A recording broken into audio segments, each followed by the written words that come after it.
Here's how you make my super red beet sweet and sour soup. So, the ingredients you'll need are all listed here. Pause the screen at any time. As you can see, it looks like a lot of ingredients, but I'm just listing everything that you need. And remember, cayenne pepper is optional. So here what I'm doing is I'm cutting the ginger because we're going to put it all into the bullet and we're going to mush it up because later on we're going to pan fry it. I'm just peeling the garlic here. What's the bullet? You know the little blender. It's like a little blender. Oh. Yeah, it's like a little blender. So, and these are the twigs of the lemongrass. I like a lot of lemongrass in my soup. You can put half the amount, but I suggest 2 twigs of it. So it's all going into the bullet. And what I'm going to do is I'm going to blend it all. I'm just using the grinding blade. Usually the bullet comes with 2 types of blades, the blender and the grinding one. Right, the grinding blade. Okay, here's me pushing it down. I'm just mushing it all up, blending it, and by the crushing method also what it's doing is releasing the enzymes.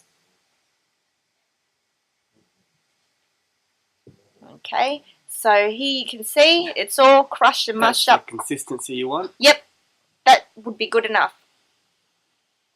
It went for about 5 seconds, I'd say. And here's me chopping up the leek. Whoa, you're fast forward. Watch your fingers there. And then I'm just taking off the bits and the end bits of the radish because you don't want to make it look like you've got rats in your soup. Rat's tail. This is dried pineapple that I dehydrated with my own dehydrator.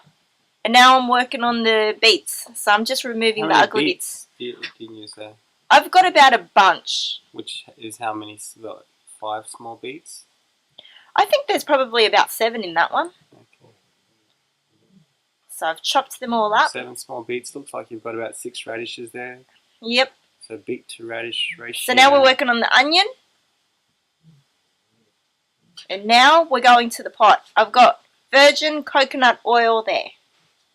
That you've stored it in a pasta jar. Yes. I like to reuse my glass jars. So just popping it on the hot iron. Hot pan. Okay. Frying up the onion.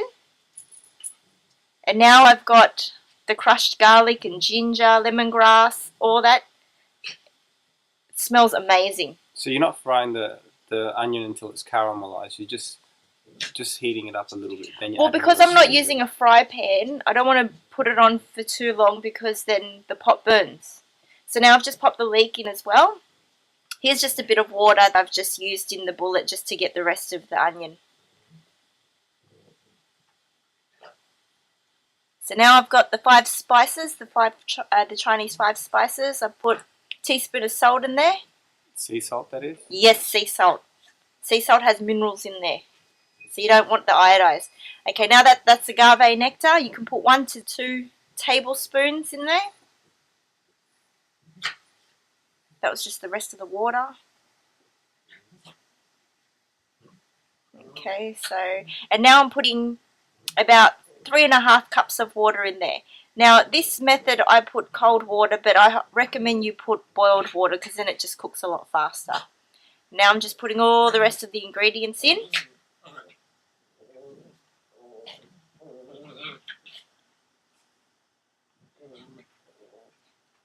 That's my dogs in the background.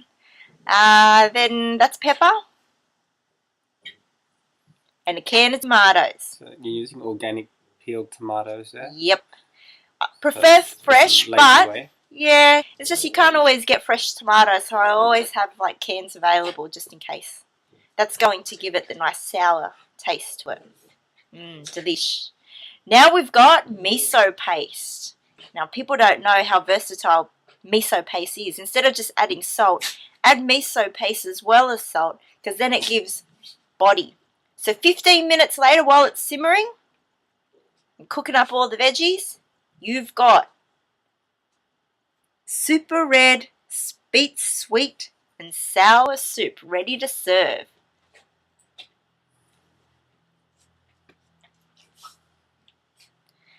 Now, this time around, my beetroot was the radish was softer than the beetroot. If you like to have your radish harder, then you can put the beetroot in first and then the radish later.